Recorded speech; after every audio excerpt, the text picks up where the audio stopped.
យកមកអញស៊ីនេះទេឪវាខ្ញុំរកបានតែប៉ុណ្ណឹងចង់ថាអញអត់បានការអីចាំតែស៊ីស្រាប់អញ្ចឹងមិនអញ្ចឹងទេបងអញដឹងហើយអញវាល្ងងអញវាអត់បានការអញចាំតែដេកស៊ីស្រាប់អញអត់បានការ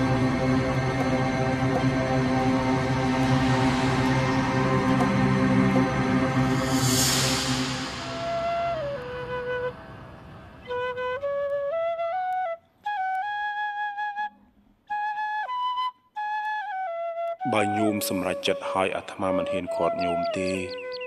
ហើយត្រូវចងចាំថាព្រះនឹងតាមថែរក្សាមនុស្សដែលប្រព្រឹត្តល្អជានិច្ច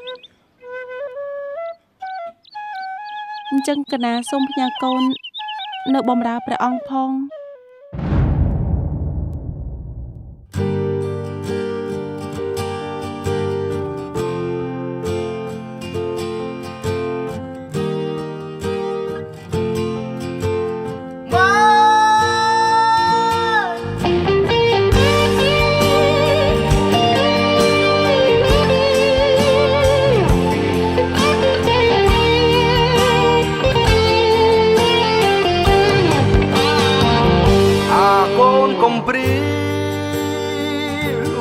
នៅម្នាក់ឯងមិនមានគ្នាកំប្លែងវាស្រណោះខ្លួនចង់មានម៉ែឪនឹងគេអ៊ំពេថែធួនពេលគេធ្វើបាបខ្លួនអាកូនកុំព្រានឹងប្រាប់ទៅមកផ្លូវម៉ែទៅក៏មកផ្លូវវាចង់មានម៉ែឪនៅជួបជុំគ្នា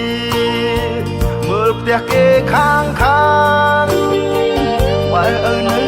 ជុំគ្នាតែអាកូនកំព្រាមើលគេគ្រាប់ភ្នែកខ្មៅ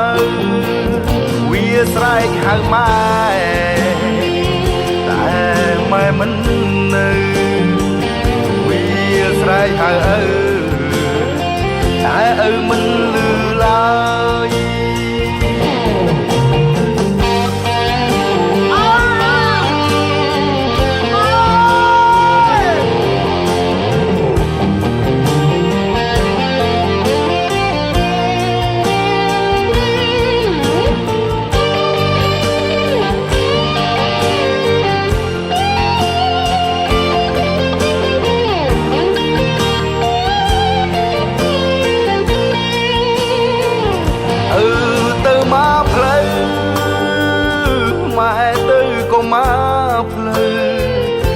ចង់មានម៉ែឪគឺជួបជុំគ្នាមើលផ្ទះគេខាងម៉ែឪនៅជុំគ្នាតែអាកូនកុំព្រាមើលគេគ្រាប់ភ្នែកខ្មៅវាស្រែកហៅម៉ែ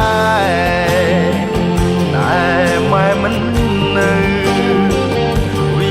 ស្រែកហៅឪតែឪមិនលឺឡើយធ្វើជាប៉ុណ្ណាគេមិនដែលឃើញវាខំប្រឹង